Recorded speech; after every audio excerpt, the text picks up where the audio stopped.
Have you ever wondered what my MSP looks like as it grows up, right? As you add more people, as you add more clients, what should it look like? Well, on today's Ramble, we're going to talk about going from the owner-operator size MSP to adding a couple techs to getting big enough where you maybe have to go into pods or something like that, and then kind of what it looks like to get back out of pods on the back end, because I think there's a number of different options as you grow, and I think there's a bunch of things we can talk about.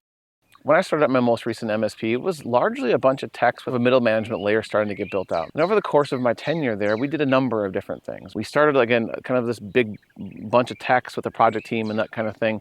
We went into pods, we came back out of pods, and I think there's a good reason for doing all of the different pieces. So let's head out on today's ramble and let's talk about it. Right after you start your business, whether it's you or you plus a business partner, it's usually pretty lonely. You don't have a big team yet, and you're just starting to figure things out, right? Any dollar that comes in is a dollar that you want. And as you grow your business over time, you end up starting to add techs.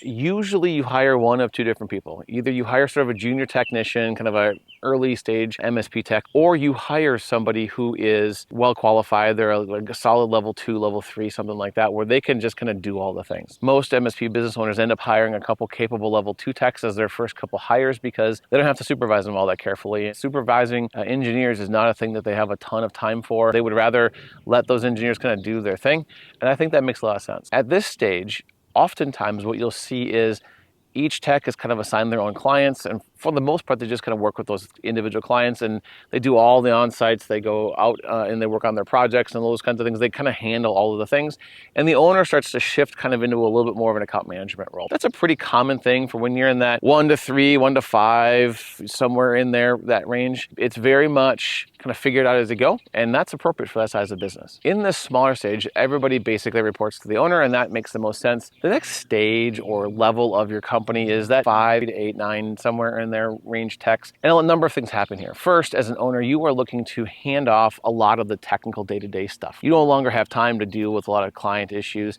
And as a business owner, you need to spend more time on sales, account management, and all of those other pieces that are really core for building up of the business. So you're looking for sort of that right-hand person. Now, this person can be a number of different types of people. If you happen to have a person on your team who's got some leadership chops and they want to become a leader in your organization, that might be your eventual service manager. That might be the person you put in charge. The second piece is if you have a triage person or somebody who's kind of good at that level of things and kind of keeping people organized, that could be a pretty good option as well.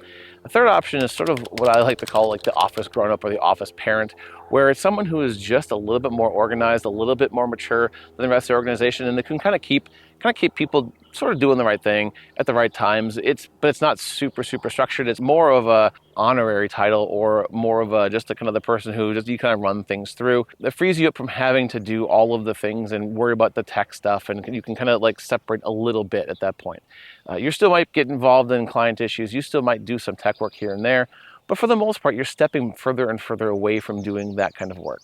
You still have a named tech per client, and that works for quite a while, actually. So what does the org chart look like in this stage? Usually everybody either still reports to you, or if you ended up hiring a service manager, maybe you have some people reporting to that service manager. Maybe everybody, maybe half the team. This is one of those areas where it probably depends a little bit on who you hired. But presuming you hired a service manager, you're starting to transition some of the leadership roles to that person, and you're not in charge of all of the HR things like reviews and one-on-ones and all of that kind of stuff at this point. The next stage is somewhere in that 7, 8 to like 10-ish range, somewhere in there. It's sort of as you get to double-digit people, things start to change a little bit. And you've grown and you've added some clients, you added some more people, and your team's getting a little bit bigger.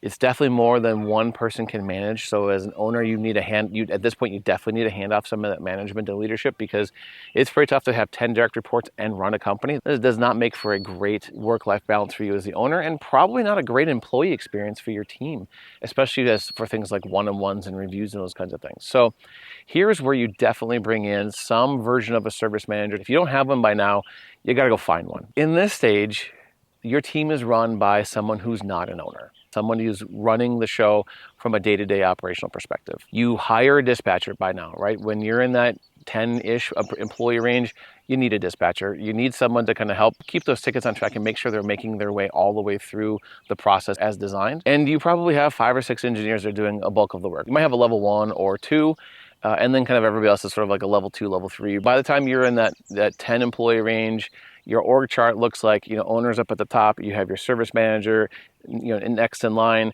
and then you have your dispatcher plus your techs rolling up through there. Somewhere in this area, you start to consider to form an official project team. Up until this point, you split these projects up amongst your techs. And for the most part, your more senior techs, the more capable engineers handle projects along with service tickets. Here is the point where you should start to consider the idea of having a full-time project engineer. Someone who just kind of does projects at 80 to 90% of their job and really make sure that those projects are done well. As part of this, you need to start considering the idea around having someone kind of help coordinate the projects. Is that going to be the engineer, or is that going to be a project coordinator or dispatcher or something like that? Again, I'll throw a link up above talking a little bit more about that. But this is the time where that project team starts to form up a little bit. Now, what you'll typically see is you have an engineer kind of running the show. They may farm out some tasks to other engineers within your organization, depending on what the needs are. But this is really where this project team starts to take shape. And this project team is really important to get dialed in, because as you continue to grow, this needs to become a more and more mature piece of your service offering. In this stage, you have the owner at the top again. You have your service manager kind of reporting to the owner. For the most part, everybody still reports to that service manager. Eventually, this will start to split off, but not quite just yet. When you're this size of a company, there are a few things to keep in mind. The first thing is you want to make sure you're paying attention to your project pipeline. That's a really important thing, because if that pipeline isn't managed well, you're struggling. This is where account management really becomes critical. Making sure that you have an account management process dialed in here, continuing to keep that project team busy, is really, really, really important. One of the things that you'll see with this improved account management practice is that your project team will start to get busier. It's a thing to be mindful of as that project backlog starts to grow and grow and grow, is like, when do you hire that project engineer? For me, it was always when that project backlog was enough to really support that engineer for a couple months. It would allow us to continually backfill that pipeline. That was a pretty important thing. And being mindful of that as you grow is really important, is to make sure that project pipeline is big enough and deep enough so that your project engineers have things to work on. Sure, they can always go back and help the service team, but that is not what they're designed to do. It's not what the budget and the financials say that they should be doing. So make sure you're managing that pipeline well. The next thing you should be considering in this stage is to work on your standardization. When you are very small MSP, you're taking on a lot of clients, you're taking on a lot of break-fix clients. Things aren't typically very well standardized. And so you might have 15 different ways of doing common things. And this is this time to start kind of whittling that down and kind of building that standard package. If you don't start this now, this becomes a much bigger lift later. So start this standardization and documentation process now if you hadn't already. The third thing to be mindful of in this area is to start evolving your support process. The support process is really important to continually evolve as you grow, because things that you could do when you were 3 to 5 employees don't work as well when you're 8, 10, 12, 15, 20 employees. You can't have what we used to call cowboys or ninjas, right? Cowboys would come in and shoot up the place and just do things on their own and just not care about the mess that they made. Or ninjas would kind of come in under the cover of darkness and make a bunch of changes, and then hopefully nobody realized they were there. Usually what would happen is somebody would complain on either side of the world. So it's important to be mindful of this support process as you grow. One of the things that you might also see in this size is you might have some of your very best employees from when you were very small start to not really fit your culture any longer. This is pretty normal, because the skills and the requirements when you were 3 to 5 people are different when you're 10, 15, 20 people. You need a lot more teamwork and a lot more collaboration, those kinds of things. And that doesn't always lend itself to techs that thrive in a 3 to 5 person environment. So you might have to let one of your very best earlier employees go because they're no longer your very best employees. At some point around this area, you might start hearing things from your clients like, boy, it just feels like you've gotten too big for us. I don't know who works for you anymore. I never get the same person when I call in. Those kinds of comments.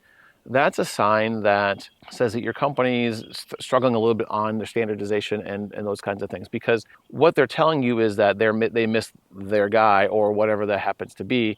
But what they're really telling you is, when I call, it takes a little bit longer for things to get solved, and that's frustrating for me. Many times what causes this frustration in this stage is that your clients are feeling the lack of standardization. They feel the lack of documentation and doing things the same across the board. Said differently, what they're feeling is that your engineers don't just know all of the things about them, because now it's pretty tough to have 15 engineers know everything about every client. Nobody just knows their environment, or that person isn't always available, and they feel that when they call in for support. They wouldn't feel this if they called in and talked to a new engineer every single time, as long as their problems were solved quickly and efficiently. If they call in and they got a new engineer every call, and if that issue is solved efficiently and quickly and to their satisfaction, they're not going to tell you these kinds of things. So this is a thing that you typically see when things aren't well standardized. What do you do when you start hearing these things from your clients? For many, this is the time to start considering shifting into pods.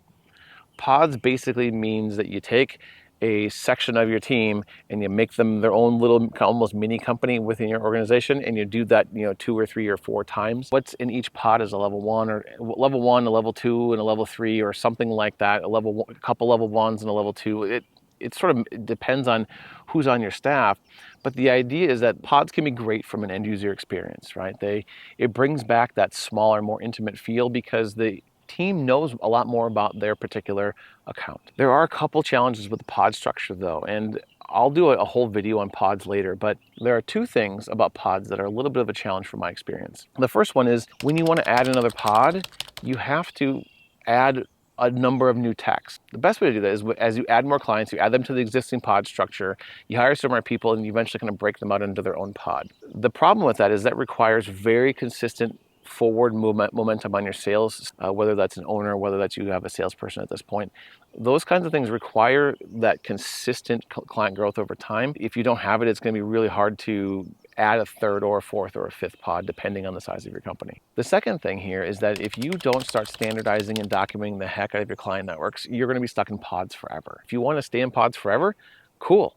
Do it. Just do it deliberately. The challenges I ran into with pods at my former MSP is that we didn't quite have enough consistent sales to allow us to add that 3rd or 4th or 5th pod. We kind of tried a couple different times and it never quite worked. It's important to build for a plan beyond pods, because again, if you're trying to make your MSP scale quite large, sure, you can do it with pods, but I think it's a whole lot easier to do it by building in more standardization and those kinds of things. So then let's talk about beyond the pod structure. Getting beyond the pods requires lots of standardization and documentation. The standardization allows all of your level 1s to be able to handle all of the kind of level 1 tickets across the board for your clients. For the most part, your level 2s and level 3s can solve issues without impacting the support experience very much. So by building the standardization out and kind of making the organization be able to be more resilient to questions that come in, because you don't have to remember all the different nuances, this is really what allows you to get beyond pods. And this section is where things can scale for quite a while. As you build this out and as you standardize things, and you've only brought on target clients, clients that fit your parameters for being a good client, all of those things, this allows your organization to scale. The more one-off things that you bring on, clients that are just bad fits and you kind of knew it in the sales process, or you don't eject a bad fit client early, the harder this is to kind of build this standardization. So no matter where your MSP is or where you want it to get, this is just my take on kind of what the structure might look like as you grow. So hopefully you found some value today. Thanks for coming on this round with me. I hope to see you on the next one.